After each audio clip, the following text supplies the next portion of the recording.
প্রথমেই আমি যাব কার্তিক মহারাজের কাছে। ভারত সেবাশ্রম সংঘের কার্তিক মহারাজ, প্রদীপ্তানন্দ মহারাজ আমাদের সঙ্গে রয়েছেন। মহারাজ, রিপাবলিক বাংলায় আপনাকে স্বাগত। রিপাবলিক বাংলায় যোগ দেওয়ার জন্য ধন্যবাদ। আজ আমার প্রথম প্রশ্ন আপনাকে, মহাকুম্ভকে মৃত্যু কুম্ভ বলছেন মমতা বন্দ্যোপাধ্যায়। এর আগে লালু প্রসাদ যাদব বলেছেন ওটি একটি ফালতু, মহাকুম্ভ ফালতু, ফালতু, একদম ফালতু। যদিও ফালতু তার কাছে হতে পারে, মেনে নিলাম, কিন্তু মৃত্যু কুম্ভ বলা, আর সেখানে দাঁড়িয়ে তার ঠিক উল্টো দিকে আরএসএস প্রধান মোহন ভাগবত বলছেন হিন্দুরা ঐক্যবদ্ধ হও। আপনার প্রথম কমেন্ট, আপনার প্রথম বক্তব্য।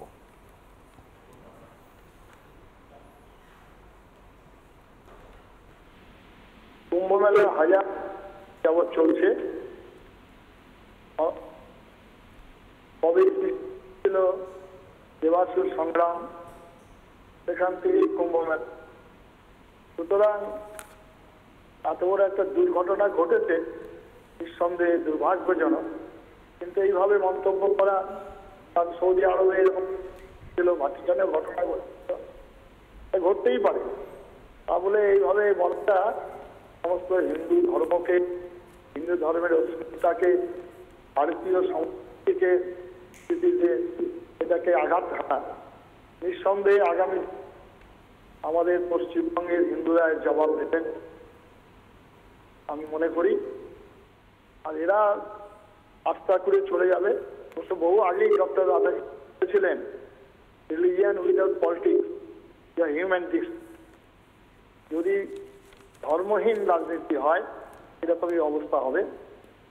আর এরকমই আমাদের যারা রাজনীতি করে তারা বলবেন মানুষের দুরবস্থা ভেঙে জুয়া খেলা। মানে এই অবস্থায় আমরা নিশ্চয়ই তাদেরকে বলবো, আমরা নিশ্চয়ই তাদের আহতদের পাশে থাকবো, কিন্তু এইরকম বক্তব্য করা হয় একজন পশ্চিমবঙ্গের মুখ্যমন্ত্রী। হ্যাঁ, তিনি তো এর আগে বহু হিন্দু ধর্ম সম্পর্কে বহু জায়গায় নানা রকম কথা বলেছেন। আজকে এটা আমাদের হিন্দুরা ওনার কথাকে কোনো ধর্তব্যের মধ্যেই রাখবেন। মহারাজ, আজ বিধানসভা দাঁড়িয়ে মুখ্যমন্ত্রী বলেছেন একটি ধর্মের বিরুদ্ধে অত্যন্ত বাজে বাজে কথা বলা হচ্ছে, তারা যদি সবাই মিলে রাস্তায় প্রতিবাদে নেমে পড়ে তাহলে আপনারা সামলাতে পারবেন তো, প্রশ্ন করেছেন তিনি। আমার প্রশ্ন, এবং আমি আপনাকেও জিজ্ঞেস করছি মহারাজ, 51 কোটি হিন্দু অলরেডি স্নান করেছেন মহাকুম্ভে, এবং কোটি কোটি হিন্দু আরও যাচ্ছেন, এখনো সময় রয়েছে।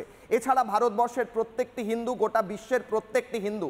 মহাকুম্ভকে মৃত্যুকুম্ভ বলা কিংবা ফালতু বলা, কিংবা গোটা হিন্দুদের ইন্ডিজোটের বিভিন্ন নেতারা যেভাবে অপমান করেছেন, প্রত্যেকটা আজ দেখাবো এক এক করে, সেগুলোর বিরুদ্ধে যদি হিন্দুরা আজ রাস্তায় নেমে পড়ে, কেন হিন্দুরা শান্তিপ্রিয়, হিন্দুরা ফ্লেক্সিবল, হিন্দুরা টলারেন্ট, সহ্য শক্তি আছে তাদের, তাই জন্য কি যা ইচ্ছা বলা যাবে মহারাজ? নিঃসন্দেহে হিন্দুরা ইউনাইটেড হচ্ছে, তবে আমাদের হিন্দুদের মধ্যে তো আছে যে যথা মাংস পদ্ধতি তার সদৈব ভজাম্যহম। আজকে আমাদের হিন্দু ধর্মের মধ্যে আপনি যেটা বলছেন টলারেশন যেটা রয়েছে, কিন্তু একটা জায়গায় হবে। কিন্তু স্বামী বিবেকানন্দ বলেছেন টলারেশন অনেক হয়ে গেছে, Hinduism must be aggressive but little fanatic. আজকে সেটা প্রয়োজন আছে।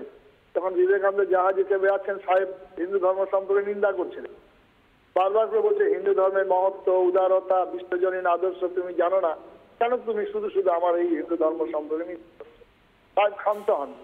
বিবেকানন্দ বলতেই পারতেন পাগলে কিনা বলে ছাগলে কিনা খায়। বিবেকানন্দ বলতে পারতেন হাত চলে বাজার মেয়ে কুত্তা বুকে লাকমে। বিবেকানন্দ জামার আস্তিনটা ফুটিয়ে বজ্রমুষ্টি তার নাকের সামনে ধরে তুমি আরেকটি বার জননী সভা ধর্মসভা নিন্দা করে আজ বুঝি তোমাকে শুনতে হবে। এই বিবেকানন্দকে আজকে ঘরে ঘরে পৌঁছে দেওয়ার জন্য আহ্বান জানানো হবে। সুতরাং এটা আজকে হিন্দুরা ইউনাইটেড হবেই, হতে বাধ্য। আজকে বাংলাদেশের ঘটনার পরিপ্রেক্ষিতে অনেকটা পশ্চিমবঙ্গের মানুষ ইউনাইটেড হচ্ছে। উনি যেটা বলছেন ওটা তো একজন রাষ্ট্র নেতা হিসাবে ওনার এটা বক্তব্যটা একদম উচিত হয়নি, কখনোই নয়। কারণ এটা বলবেন কেন? যে পদে বসে রয়েছেন, এই পদে হলে রক্ষা করতে পারবেন? উনি তো নিজেই গৃহযুদ্ধ লাগিয়ে দেওয়ার, এর আগে এরকম অনেক কথাবার্তায় বলেছেন। অনেক ধন্যবাদ। কার্তিক মহারাজ আমাদের সঙ্গে ছিলেন। প্রদীপ্তানন্দ মহারাজ স্পষ্টভাবে নিন্দা করলেন যে বার্তা দেওয়া হয়েছে। মহারাজকে ধন্যবাদ জানাবো। নানা ধরনের কন্টেন্ট দেখার জন্য লাইক করুন, শেয়ার করুন আমাদের ফেসবুক পেজ, সাবস্ক্রাইব করুন আমাদের ইউটিউব চ্যানেল। পাশাপাশি অন্যান্য ব্রেকিং নিউজের জন্য অবশ্যই চোখ রাখুন রিপাবলিক বাংলায়।